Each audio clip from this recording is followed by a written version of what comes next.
Livro 3, primeira parte. Desde finais de 1811, que começou a intensificar-se na Europa Ocidental o armamento e a concentração de forças. Forças estas, milhões de homens, incluindo os que transportavam e alimentavam as tropas, que em 1812 se puseram em movimentação de Ocidente para Leste até às fronteiras da Rússia, onde também já se concentravam desde 1811 as forças russas. No dia 12 de junho, estas forças ocidentais atravessaram as fronteiras e começou a guerra, ou seja, um acontecimento contrário à razão e a toda a natureza humana. Milhões de pessoas cometiam mutuamente tantos e tão grandes crimes, falsidades, traições, roubos, falsificações, inclusive de papel-moeda, assaltos, incêndios e assassínios, que os autos de século inteiros dos tribunais de todo o mundo não conseguiriam juntar nada de semelhante, e que neste período não eram encarados como crimes pelas pessoas que o cometiam. O que deu origem a tal extraordinário acontecimento? Quais as suas causas? Afirmam os historiadores com ingênua convicção que as causas foram a ofensa feita ao Duque de Oldenburgo, o não cumprimento do sistema continental, a sede de poder por parte de Napoleão, a firmeza de Alexandre I, os erros dos diplomatas, etc.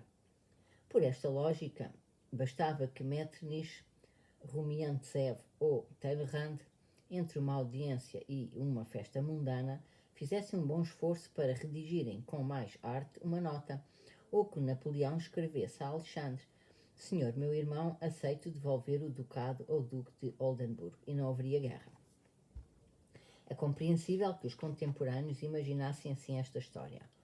É compreensível que a Napoleão parecesse que as causas da guerra eram as intrigas da Inglaterra, como diria na ilha de Santa Helena. É compreensível que aos membros do Parlamento inglês parecesse que a causa da guerra era a sede de poder de Napoleão. Que ao Duque de Oldenburgo parecesse que a causa da guerra era a violência cometida contra ele. Que aos comerciantes parecesse que a causa da guerra era o sistema continental que arruinava a Europa. Que aos velhos soldados e generais parecesse que a causa principal era a necessidade de os pôr em ação. Que aos legitimistas daquela época parecesse que era necessário restabelecer os bons princípios. Que aos diplomatas parecesse que tudo aconteceu porque a aliança da Rússia com a Áustria, em 1809, não tinha sido escondida de Napoleão com a esperteza suficiente e porque o memorando número 178 tinha sido escrito de forma incorreta. Compreende-se que estas causas, e ainda um número incontável de outras, dependentes de enorme variedade de pontos de vista, se tivessem configurado perante os contemporâneos. Mas para nós, os descendentes, ao contemplarmos em toda a sua envergadura gigantesca um tal acontecimento, e ao penetrarmos no seu sentido simples e medonho, essas causas afiguram-se insuficientes. Para nós,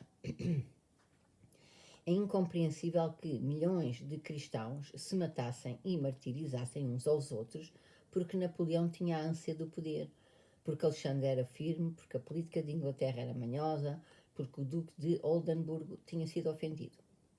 É impossível compreender-se que ligação pode haver entre estas circunstâncias e o próprio facto da mortandade e da violência. Por que razão, na sequência da ofensa ao Duque, milhares de pessoas do outro extremo da Europa matassem e arruinassem pessoas da província de Smolensk e de Moscovo e fossem mortas por estas? Para nós, os descendentes, se não formos historiadores nem nos deixarmos arrebatar pelo processo de investigação e por isso contemplarmos o acontecido com um bom senso comum não obscurecido, as causas do acontecimento apresentam-se em quantidade inumerável. Quanto mais nos aprofundamos na procura das causas, mais causas descobrimos, e mais elas se nos afiguram justas em igual medida, quando vistas em separado, e falsas, dada a sua insignificância em comparação com a envergadura dos acontecimentos e a sua incapacidade, sem a participação de todas as outras causas coincidentes, de produzirem o acontecimento. Afigura-se-nos que o desejo ou a falta de desejo de um furriel francês de se alistar de novo no exército é uma causa tão válida como a da recusa de Napoleão em fazer recuar as suas tropas para além do Vístula e em devolver o ducado de Oldenburgo. Porque, Se o Furriel não quisesse ir para o serviço militar e o não quisesse outro e um terceiro e um milésimo Furriel ou soldado, o exército de Napoleão teria menos efetivos e não poderia haver uma guerra. Se Napoleão não tivesse considerado um insulto a exigência de recuar para trás do Vístula e não tivesse dado a ordem de avançar às tropas, não haveria guerra. Mas se todos os sargentos tivessem desejado não voltar às fileiras, também não haveria guerra. Também não haveria guerra se não tivesse havido intrigas da Inglaterra, nem existisse o Duque de Oldenburgo, nem o sentimento de insulto por parte de Alexandre, nem o poder autocrático na Rússia, nem a Revolução Francesa e o subsequente regime ditatorial e imperial, nem tudo o resto que a Revolução Francesa produziu, etc.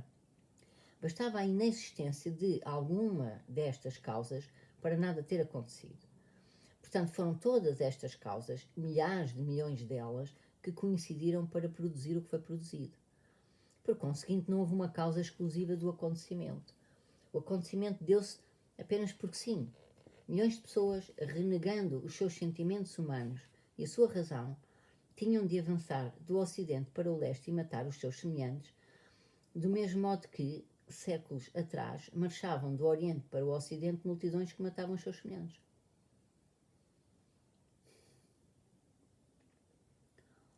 As ações de Napoleão e Alexandre, de cujas palavras dependia supostamente que o acontecimento se desse ou não, foram tão pouco livres como as ações de qualquer soldado que entrou em campanha tirado à sorte ou por mobilização. Não podia ter sido de outro modo, porque para serem cumpridas as vontades de Napoleão e Alexandre, de quem supostamente dependia o acontecimento, era necessária a coincidência de inúmeras circunstâncias, bastando que falhasse uma para que o acontecimento não se desse.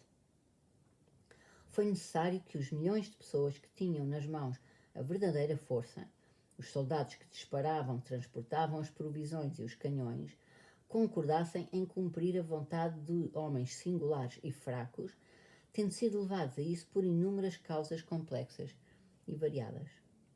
Para explicar os fenómenos insensatos, ou seja, aqueles cuja sensatez não compreendemos, é inevitável o fatalismo histórico.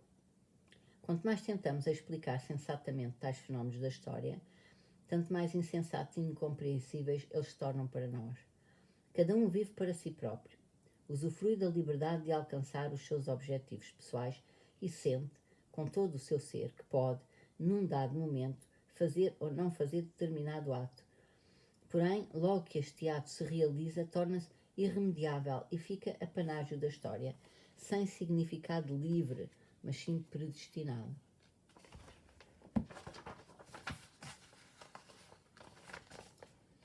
Há dois lados na vida de qualquer homem.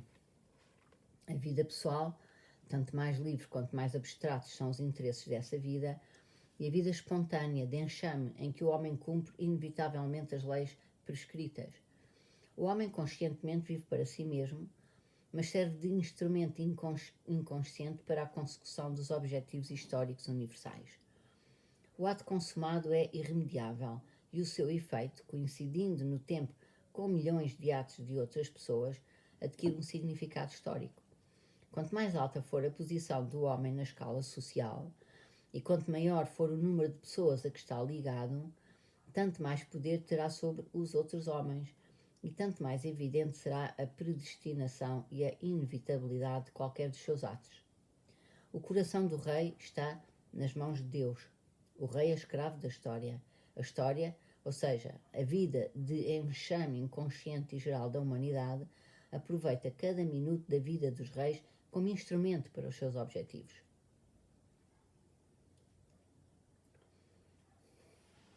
Napoleão, apesar de agora, em 1812, lhe parecer mais do que nunca que dependia dele derramar ou não derramar o sangue dos seus povos, como escrevia Alexandre na sua última carta, nunca antes esteve mais sujeito do que agora às leis inevitáveis que o obrigavam, estando ele convencido de que agia por sua livre vontade, a fazer para a causa geral, para a história, aquilo que tinha de ser feito.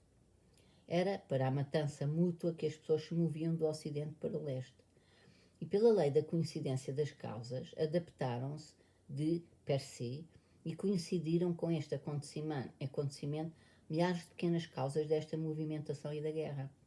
As acusações pelo não cumprimento do sistema continental, o Duque de Oldenburgo, o avanço das tropas para a Prússia feito apenas, segundo pensava Napoleão, para conseguir a paz armada, e o amor e o hábito da guerra por parte do imperador francês, coincidentes com o estado de ânimo do seu povo, e o entusiasmo pela grandiosidade das preparações militares, as despesas com tais preparações e a necessidade de obter vantagens que pagassem estas despesas, e as honras inebriantes em Dresden e as conversações diplomáticas que, do ponto de vista dos contemporâneos, eram travadas com o sincero desejo de conseguir a paz e que apenas feriam o amor próprio de ambas as partes.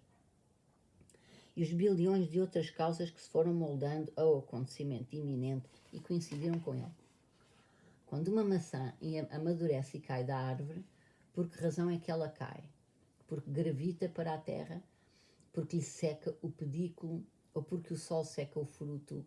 Ou porque este se torna pesado? Ou porque o vento o sacode? Ou porque o rapaz debaixo da árvore quer comê-lo?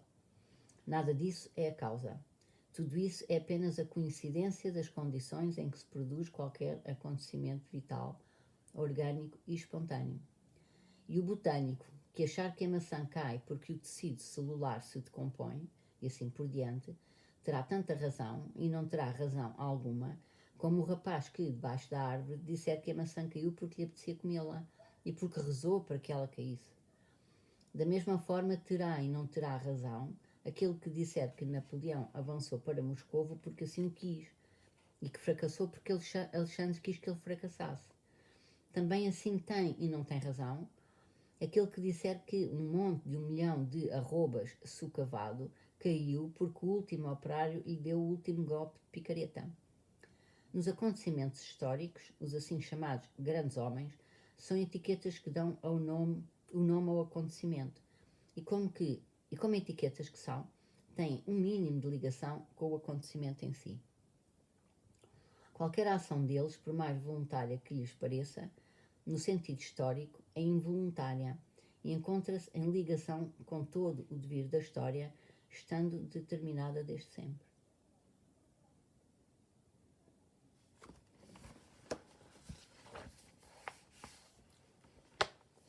Dois. No dia 29 de maio, Napoleão saiu de Dresden, onde passara 3 semanas, rodeado pela corte composta por príncipes reais, duques, reis e até um imperador. Antes da partida, Napoleão acarinhou os príncipes, os reis e o imperador que o mereciam, admoestou os reis e os príncipes com quem não estava muito satisfeito, ofereceu pérolas e diamantes seus, ou seja, tirados aos outros reis, à imperatriz austríaca, e tendo abraçado com ternura a imperatriz Maria Luísa, como diz o seu cronista, deixou-a tão triste com a despedida que ela, esta Maria Luísa, considerada sua esposa, apesar de haver uma outra esposa em Paris, parecia incapaz de aguentar. Apesar de os diplomatas ainda acreditarem com firmeza na possibilidade da paz e trabalharem aplicadamente nesse sentido, apesar do imperador Napoleão escrever de seu próprio punho uma carta ao imperador Alexandre, tratando-o por Monsieur mon frère, e assegurando-lhe sinceramente que não desejava a guerra e que sempre o amaria e respeitaria, dirigia-se ao mesmo tempo ao encontro do seu exército e a cada estação dava novas ordens visando acelerar o movimento das tropas do Ocidente para leste. Ia num coche de viagem atrelado a 6 cavalos, rodeado pelos pajens, pelos ajudantes de campo e pela escolta, pela estrada de Posen, Thorn, Danzig e Königsberg. Em cada uma destas cidades foi recebido com temor e admiração por milhares de pessoas. Os 6 cavalos de muda iam-no levando de oeste para leste a mesma direção do seu exército. A 10 de junho alcançou o exército e perneitou na floresta de Wilkowiecki, nuns aposentos preparados para ele na herdade de um conde polaco. No dia seguinte, Napoleão ultrapassou de Calais o exército e aproximou-se do Niemen. Para examinar o local a Wau, vestiu um uniforme polaco e entrou na beira do rio.